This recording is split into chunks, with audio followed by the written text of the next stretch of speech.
Hello guys, स्वागत है आपका मेरे इस चैनल एसएच डेवलपर में। आज की इस वीडियो में मैं आपको बताऊंगा कि कैसे आप एंड्रॉइड स्टूडियो में पेपल पेमेंट गेटवे इंटीग्रेट कर सकते हैं। तो इस पेमेंट गेटवे को इंटीग्रेट करने के लिए सबसे पहले आपके पास पेपल का अकाउंट होना चाहिए। तो मेरे पास पेपल का अकाउंट बना हुआ है और ये वेरीफाइड है। आपको भी यहाँ पे अपनी जो भी यहाँ पे आईडीज मांगे वो डाल के इस अकाउंट को वेरीफाई करा लेना है। उसके बाद आपको कुछ इस तरह का इंटरफेस मिलेगा लॉग इन करने के बाद। देन आपको यहाँ पे एक ऑप्शन मिलेगा डेवलपर का, इस पर आपको क्लिक करना है। अगर आपको ये ऑप्शन नहीं मिलता तो आपको developer.paypal.com पे आ जाना है और यहाँ पे आपको लॉगिन कर लेना है। यहाँ पे आने के बाद आपको कुछ इस तरह का इंटरफेस मिल जाएगा। देन आपको यहाँ पे सबसे पहले तो अपने अकाउंट को सैंडबॉक्स से लाइव मोड में रखना है। ये आपको चेंज करना है। आपको अपने अकाउंट को सैंडबॉक्स मोड में ही रखना है। लाइव मोड में आप तब करोगे जब आपकी एप्लीकेशन लाइव हो जाएगी प्ले स्टोर पे। अभी हम टेस्टिंग के लिए सैंडबॉक्स को ही यूज करेंगे। आपको यहाँ पे एप्स एंड क्रेडेंशियल्स पे आना है। यहाँ पे आने के बाद आपको एक default application rest API apps के सेक्शन में क्रिएटेड मिलेगी। आप चाहे तो न्यू भी क्रिएट कर सकते हैं, पर अभी हम इसी को यूज करेंगे। अगर आपको डिफॉल्ट एप्लीकेशन ना मिले तो आप यहाँ पे क्रिएट ऐप करके यहाँ पे अपना एक ऐप का नेम डाल के और मर्चेंट सेलेक्ट करके एक अकाउंट बना सकते हैं। यहाँ से मैं क्लाइंट आईडी को कॉपी कर लेता हूँ। नोटपैड में मैं इसे रख लेता हूँ।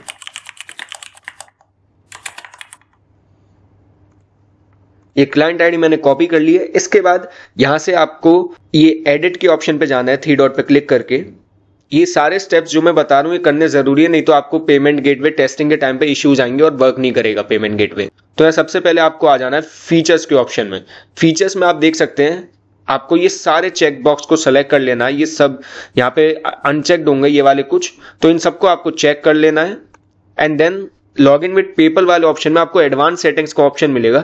इस पे क्लिक करके आपको यहाँ पे रिटर्न यूआरएल कॉन्फ़िगर करनी होगी। यहाँ पे ये डिफॉल्ट रिटर्न यूआरएल एक एंटर्ड होगी। आपको ऐड अनदर यूआरएल करके अपना ऐप का जो पैकेज नेम है वो, उसके बाद आपको :/पेपल लगा के यहाँ पे एंटर करना है। जैसे मैं अभी एक पैकेज डाल देता हूँ com.devshift.testing पेपल टेस्ट। ये मैंने लिखा पैकेज नेम ऐप का, उसके बाद :/, देन पेपल पे। ये आपको यहाँ पे लिखना है और इसको ही मैं कॉपी कर लेता हूँ। ये आपको यहाँ जरूर रिटर्न यूआरएल में डालना इंपॉर्टेंट है, नहीं तो पेमेंट गेटवे में आपको इश्यू आएंगे। देन आपको सेव कर देना है। सेव करने के बाद आपको यहाँ पे पर्सनल इंफॉर्मेशन में फुल नेम, ईमेल इन्हें चेक्ड रखना है। पहले ये अनचेक्ड होंगे, आपको चेक्ड रखना है। देन आपको ये account verification status and PayPal account ID इनको भी चेक कर लेना है। उसके बाद आपको यहाँ अपनी ऐप की प्राइवेसी पॉलिसी यूआरएल डालनी जरूरी है, ये आप यहाँ पे डाल दें। देन आप enable customer who have not yet confirmed, इसको इनेबल कर दें और सेव कर दें। ये काम आपको करना है और ये आपका सेव हो चुका है।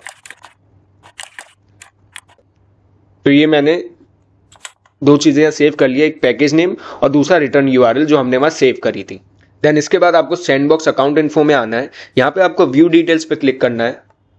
तो ये यहाँ पे सैंडबॉक्स का मतलब है एक डमी टेस्टिंग अकाउंट आपके लिए पेपल पे क्रिएट कर दिया जाता है। तो उसकी आप ईमेल एंड पासवर्ड यहाँ से देख सकते हैं। ये यहाँ पे ईमेल है एंड ये उसका पासवर्ड।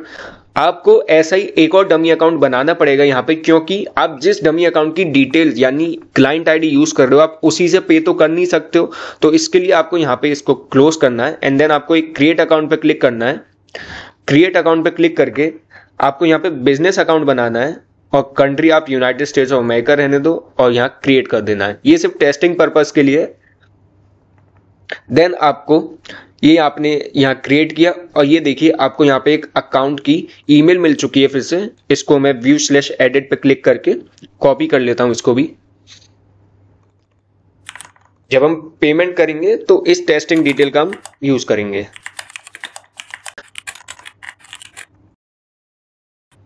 और ये यहाँ पे मैंने पेस्ट कर लिया। देन आप देख सकते हैं यहाँ पे फोन नंबर है, ये अकाउंट टाइप है और यहाँ पे आपको एपीआई क्रेडेंशियल मिल जाती है। इसकी फंडिंग में आप देख सकते हैं स्टार्टिंग में आपको 5000 का डमी बैलेंस दिया जाता है जिससे आप अपनी टेस्टिंग कर सकते हैं। और क्रेडिट कार्ड पेमेंट करनी है तो उसके लिए वो डिटेल्स भी आपको यहाँ मिल जाती हैं। सेटिंग्स में जाके आपको पेपल क्रेडिट इसको इनेबल कर देना है। तो ये हमारा पेपल का अकाउंट सेटअप हमने कर लिया है। सैंडबॉक्स अकाउंट पे जाने के लिए आप टेस्टिंग टूल्स पे क्लिक करके भी सैंडबॉक्स अकाउंट पे जा सकते हैं। ये चीजें करने के बाद आपको आ जाना है इस यूआरएल पे developer.paypal.com limited release PayPal mobile checkout. इसकी लिंक आपको डिस्क्रिप्शन में मिल जाएगी। इस यूआरएल पे आने के बाद आपको यहाँ पे ये क्लाइंट साइड इंटीग्रेशन का कोड है, तो ये कोड आपको कैसे करना है वो मैं बता देता हूँ। सबसे पहले हम अपने एंड्रॉइड स्टूडियो को ओपन कर लेते हैं। यहाँ पे एक न्यू प्रोजेक्ट हम क्रिएट करेंगे। एम्प्टी एक्टिविटी में ले लेता हूँ पेपल टेस्ट ऐप। यहाँ पे पैकेज नेम आपको सेम वही रखना है जो आपने वहां रखा था। तो मैंने ये पैकेज नेम रखा था, इसको मैं यहाँ से कॉपी करूंगा और यहाँ पेस्ट कर दूंगा। ये डिटेल्स बिल्कुल सेम होनी चाहिए, अगर ये सेम नहीं होगी तो आपको इश्यू आएगा ऐप में। तो ये मैंने लोकेशन सेलेक्ट कर लिया और यहाँ मिनिमम एसडीके को मैं 21 कर देता हूँ। यहाँ पे अब मैं फिनिश करता हूँ। तो ये हमारा प्रोजेक्ट सेटअप हो चुका है। तो यहाँ पे सबसे पहले हम चलते हैं बिल्ड और ग्रेडल में। बिल्ड और ग्रेडल में आने के बाद सबसे पहले मैं कुछ चेंजेस कर देता हूँ। Target SDK 34। तो यहाँ पे फाइल स्ट्रक्चर आपको कुछ डिफरेंट मिल सकता है, तो उसके लिए मैं आपको बता देता हूँ मेरा एंड्रॉइड स्टूडियो का वर्जन क्या है। मेरा एंड्रॉइड स्टूडियो का वर्जन यहाँ पे देख सकते हैं, एंड्रॉइड स्टूडियो फ्लेमिंगो मैं यूज़ कर रहा हूँ। तो इस वजह से फाइल स्ट्रक्चर आपको डिफरेंट मिल सकता है। जैसे कि आपको जो फाइल्स पहले यहाँ मिलती थी बिल्ड डॉट ग्रेडल में, अब वो सेटिंग्स डॉट ग्रेडल में मिलेंगी मेरे प्रोजेक्ट के हिसाब से। तो उसको आप अपने हिसाब से मैनेज कर लीजिएगा।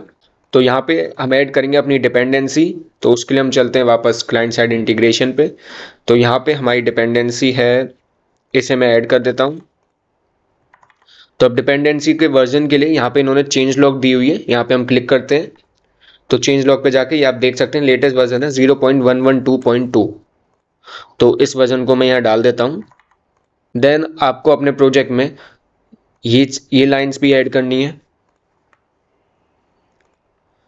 तो मेरे प्रोजेक्ट में ये पहले से ही एडेड है, आप अपने में देख लीजिएगा ये एडेड है कि है या नहीं। नेक्स्ट फिर आपको ये मेविन सेंट्रल ऐड करना है और ये डिपेंडेंसी। तो इसको मैं कॉपी कर लेता हूँ। बिल्ड और ग्रेडल मॉड्यूल लेवल पे करते थे पहले ये हम, पर मेरे प्रोजेक्ट में सेटिंग्स डॉट ग्रेडल में है ये फाइल्स। तो यहाँ पे मेविन सेंट्रल पहले से ही एडेड है, इसे मैं हटा देता हूँ। एंड मेविन ये मैंने यहाँ पे ऐड कर दिया है। तो यहाँ पे आप ये मेक श्योर करें इसको आप कोटेशंस में रख दें, नहीं तो एरर आएगी। तो हमने जो बिल्ड और ग्रेडल में चेंजेस करने थे और डिपेंडेंसी ऐड करनी थी वो हमने कर दिया है। सिंक नाउ करते हैं अब हम। तो नेक्स्ट मैं यहाँ पे एक चेंज और कर देता हूँ। मेरे प्रोजेक्ट में कॉम्पोज ऑन है, इसकी जगह मैं व्यू बाइंडिंग 2 कर देता हूँ। तो मैंने व्यू बाइंडिंग इनेबल कर ली है। अब हम चलते हैं अपने मैनिफेस्ट फाइल में। मैनिफेस्ट फाइल में आने के बाद आपको ये परमिशन यहाँ पे ऐड करनी है इंटरनेट की। ये करने के बाद आपको यहाँ पे एक और लाइन ऐड करनी है एप्लीकेशन में, यूजेस क्लियर टेक्स्ट ट्रैफिक, इसको आपको ट्रू कर देना है। तो ये करने के बाद हम आ जाते हैं अपनी मेन एक्टिविटी में। तो मेन एक्टिविटी में ना यहाँ ये कॉम्पोज का सेटअप हो रखा है, इसको मैं चेंज कर देता हूँ। सबसे पहले मैं यहाँ पे लेआउट ऐड कर लेता हूँ एक।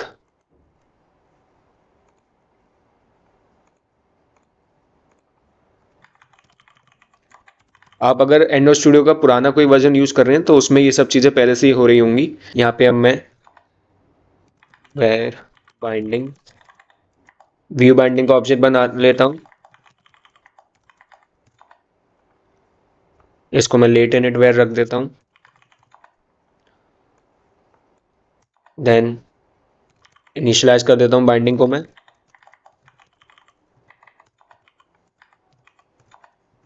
And set content view binding dot, और ये मैं यहाँ से हटा देता हूँ। यहाँ पे ऑन बैक प्रेस को मैं ओवरराइड करके फिनिश लिख दूंगा। तो यहाँ पे अब हम अपनी एक्टिविटी मेन बाइंडिंग में जाएंगे। यहाँ पे हमें सबसे पहले पेपल का बटन ऐड करना होगा। तो उसके लिए हम यहाँ पे आ जाते हैं और यहाँ पे आप देख सकते हैं डॉक्यूमेंटेशन में आपको ये कोड मिल जाएगा, पेमेंट बटन कंटेनर। इसको मैं कॉपी कर लेता हूँ। इसको मैं कॉपी कर लिया, यहाँ पेस्ट कर दिया। यहाँ पे मैं ऑल्ट एंटर करके क्रिएट नेम स्पेस कर देता हूँ। यहाँ पे इसको मैं रिलेटिव लेआउट बदल देता हूँ एंड इसे सेंटर इन पेरेंट ट्रू कर देता हूँ। इसकी विड्थ में 300 dp रख देता हूँ। तो ये हमारा लेआउट का कोड है। तो नेक्स्ट आपको यहाँ पे एक ऐप लेवल में फाइल बनानी पड़ेगी। तो नेक्स्ट यहाँ पे आपको एक और जावा फाइल कोटलिन फाइल बनानी है। ऐप नेम से मैं बना रहा हूँ। तो ये एक्सटेंड करेगी एप्लीकेशन क्लास को। तो यहाँ पे मैं एप्लीकेशन क्लास से इसको एक्सटेंड करा है और यहाँ पे मैं ओवरराइड करूँगा ऑन क्रिएट फंक्शन को। तो यहाँ पे ऑन क्रिएट के अंदर आपको ये कोड यहाँ से डालना है, आपको इसको कॉपी कर लेना है, वेबसाइट पे आपको मिल जाएगा। कॉपी करना है, मैं कॉटलिन में कॉपी कर रहा हूँ। यहाँ कॉपी करने के बाद मैं चीज़ें इंपोर्ट कर लेता हूँ।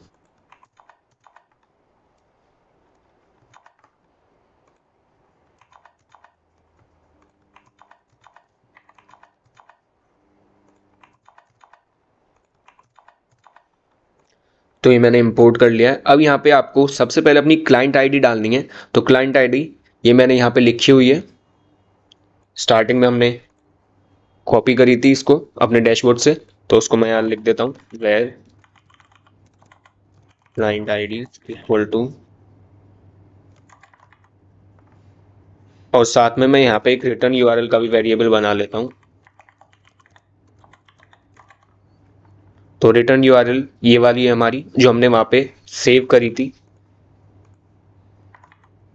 आपको मेक श्योर करना है रिटर्न यूआरएल में आपका पैकेज नेम होना चाहिए स्टार्टिंग में, और उसके बाद ://पेपल पे, ये चीज़ें होनी चाहिए, नहीं तो आपको एरर आएगा। तो अब यहाँ पे मैं क्लाइंट आईडी सेट कर देता हूँ।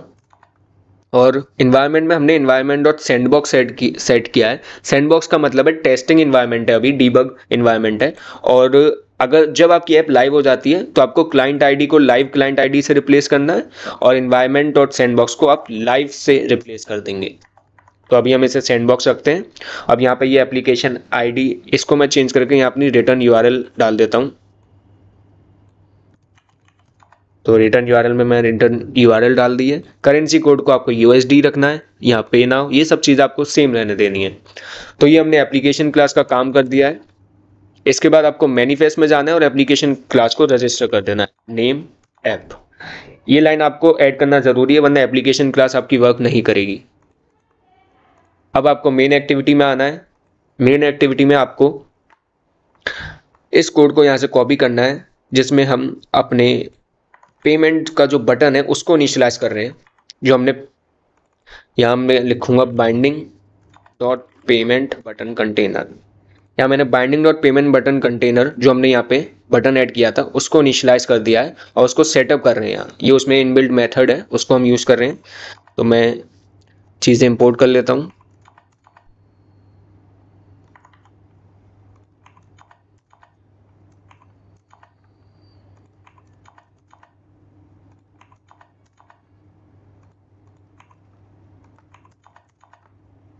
तो यहाँ ऑल टेंडर करके आप इन सबको इंपोर्ट कर लें।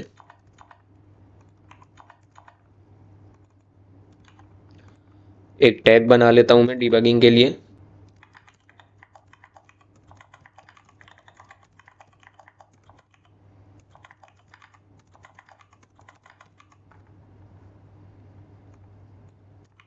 जो मैंने टैग बना लिया है और उसको मैं यहाँ पे चेंज कर दूंगा। तो यहाँ पे आप देख सकते हैं ऑर्डर पे ये रेड लाइन आ रही है, अनरिजॉल्व रेफरेंस। ये इसलिए आ रही है क्योंकि डॉक्यूमेंटेशन में आपको यहाँ ऑर्डर लिखा हुआ मिलेगा, पर इसके लेटेस्ट वर्जन में इस ऑर्डर को चेंज कर दिया गया है ऑर्डर रिक्वेस्ट से ऑर्डर क्लास पे। तो यहाँ पे इसको आपको ऑर्डर रिक्वेस्ट लिख देना है इसकी जगह। नेक्स्ट, अब हम इसकी और कॉलबैक्स को इम्प्लीमेंट करेंगे, जैसे ऑन कैंसिल। ये कॉलबैक तब लॉन्च होगी जब यूजर कैंसिल कर देगा। या मैं लिखूंगा कॉमा ऑन कैंसिल, इसे भी इंपोर्ट कर लूंगा और टैग को यहाँ मैं चेंज कर दूंगा। देन मैं ऑन एरर को इंपोर्ट कर लूंगा, comma on error and alt enter, and इसको भी मैं टैग से चेंज कर दूंगा। तो ये हमारा बटन हमने सेटअप कर दिया है। अब यहाँ पे आप देख सकते हैं जो अमाउंट का पेमेंट आपको करना है वो आप यहाँ वैल्यू में सेट करेंगे, डेसिमल में आप स्ट्रिंग डालेंगे। अभी मैं $10 ही से डिफॉल्ट रहने देता हूँ। देन ऑन अप्रूव, ये आपकी तब लॉन्च होगी जब आपका पेमेंट सक्सेसफुल हो जाएगा। तो अब मैं हर जगह यहाँ टोस्ट ऐड कर देता हूँ, एक टोस्ट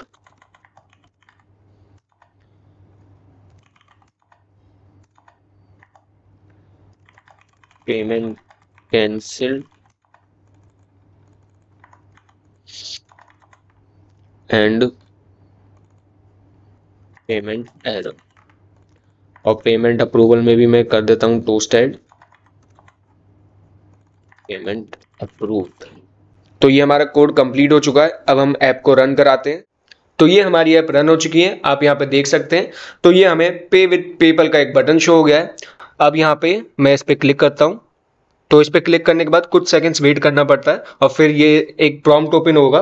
तो यहाँ पे सिक्योरिटी है, इस वजह से यहाँ पे अभी ब्लैक स्क्रीन शो हो रही है। तो मैं आपको फ़ोन की स्क्रीन शो कर दूंगा अपने डायरेक्ट रिकॉर्ड करके। तो कुछ इस तरह का प्रॉम्प्ट ओपन हो जाएगा उस बटन पे क्लिक करने के बाद। देन यहाँ पे आपको ईमेल डालना है। तो ईमेल मैं आपको बता देता हूँ। तो ईमेल के लिए जो यहाँ पे हमने सेव किया था पे ईमेल, इसको आपको एंटर करना है और इस पासवर्ड से आपको इसमें लॉगिन करना है, सैंडबॉक्स डिटेल्स जो हमने अकाउंट की क्रिएट करी थी उससे। तो यहाँ पे मैं वो ईमेल डाल रहा हूँ। अब मैं नेक्स्ट करता हूँ। तो यहाँ पे ओटीपी के लिए कह रहा है, आपको गेट अ कोड पे क्लिक करना है। यूज पासवर्ड इंस्टेंट भी कर सकते हैं आप। गेट अ कोड में आपको कोई ओटीपी नहीं आएगा, यहाँ पे आपको बस 11111 ये लिख देना है। ये डिफॉल्ट ओटीपी है, इसमें लॉगिन कर देना है आपको।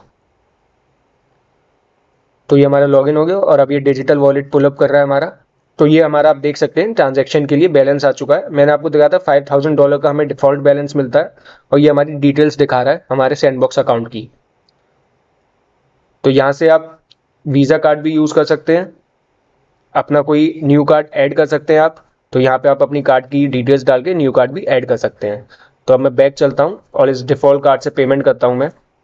तो यहाँ पेपल बैलेंस पे मैं कंप्लीट परचेज पे क्लिक करूँगा। तो यहाँ दे सकते हैं पेमेंट कंप्लीट हो चुका है और यहाँ हमारे पास पेमेंट अप्रूव्ड का भी टोस्ट शो हो चुका है।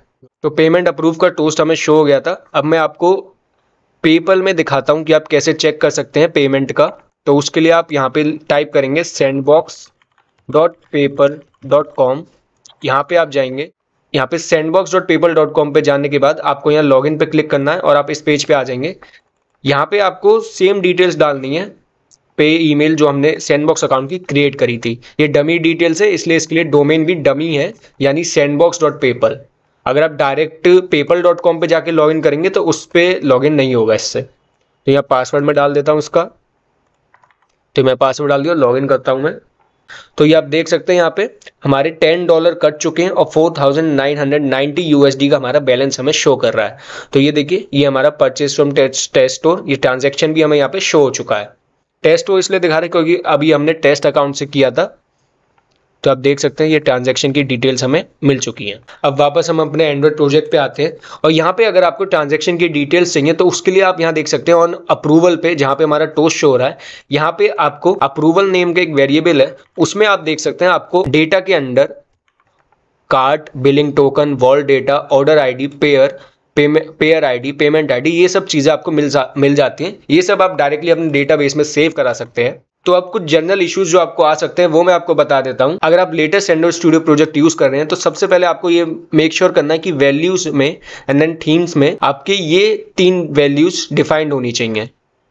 अगर ये डिफाइंड नहीं होगी तो आपकी ऐप क्रैश करेगी और एरर आएगा, एरर इन्फ्लेटिंग लेआउट का। तो इसको आप चेक कर सकते हैं। सेकंड, आपका जो एरर आ सकता है वो तब आएगा अगर आप क्लाइंट आईडी या रिटर्न यूआरएल गलत डालते हैं। आपको एरर आएगा इनवैलिड क्लाइंट आईडी और रीडायरेक्ट यूआरएल, इस तरह का आपको एरर शो होगा उसमें। थर्ड एरर ये आ सकता है अगर आप बिना ऐप क्लास को कॉल किए, यानी ये जो कोड इसमें रन हो रहा है ये कॉल ना हो, उससे पहले आप मेन एक्टिविटी में आ जाएंगे तो आपका यहाँ पे एरर इन्फ्लेटिंग लेआउट का एरर आएगा, क्योंकि ये वाला बटन फिर इन्फ्लेट नहीं हो पाएगा। तो ये कुछ कॉमन एरर्स थे जो आपको मेक श्योर करने हैं। अगर आते हैं तो आप क्या गलती कर रहे हो वो मैंने आपको बता दिया है। तो अब मैं आपको बताता हूँ कि कैसे आप डीबग मोड से लाइव मोड पे जा सकते हैं। तो लाइव मोड में जाने के लिए आपको अपने वापस डैशबोर्ड में आ जाना है, यहाँ एप्स एंड क्रेडेंशियल में आना है। यहाँ पे आपको ये सैंडबॉक्स एंड लाइव का टॉगल बटन मिलेगा, यहाँ पे आपको उस पर क्लिक करके लाइव पे क्लिक कर देना है। जब आप लाइव पे क्लिक कर दोगे तो आपको यहाँ पे ऐप क्रेडेंशियल्स फिर से जनरेट करनी होगी। रेस्ट एपीआई ऐप्स के लिए, लाइव ऐप के लिए क्रेडेंशियल आपको जनरेट करनी होगी। उसके लिए आप क्रिएट ऐप पे क्लिक करोगे, देन अपना यहाँ पे ऐप नेम डाल दोगे और क्रिएट ऐप कर दोगे। बस इतना आपको करना है। आपको एक क्लाइंट आईडी मिल जाएगी, उस क्लाइंट आईडी को आप अपने एंड्रॉइड स्टूडियो में प्रोजेक्ट में डाल देना। देन आपको वापस एडिट में जो हमने स्टेप्स सैंडबॉक्स अकाउंट में करे थे वही सेम स्टेप्स आपको यहाँ पे रिपीट करने हैं। इन सबको चेक कर देना है और यहाँ पे आपको अपना रीडायरेक्ट यूआरएल ऐड करना है। ये स्टेप करना बहुत इंपॉर्टेंट है रिटर्न यूआरएल का। एंड देन इन सबको चेक करके आपको यहाँ सेव कर देना है। फिर आपका यहाँ अप्रूव लिखा आ जाएगा कुछ टाइम में, एंड देन आपका लाइव मोड भी इनेबल हो जाएगा। तो इस ट्यूटोरियल में हमने पेपल पेमेंट गेटवे कंप्लीटली अपनी एंड्रॉइड एप्लीकेशन में इंटीग्रेट कर लिया है। Thank you for watching. मिलते हैं ऐसे अगले किसी ट्यूटोरियल में।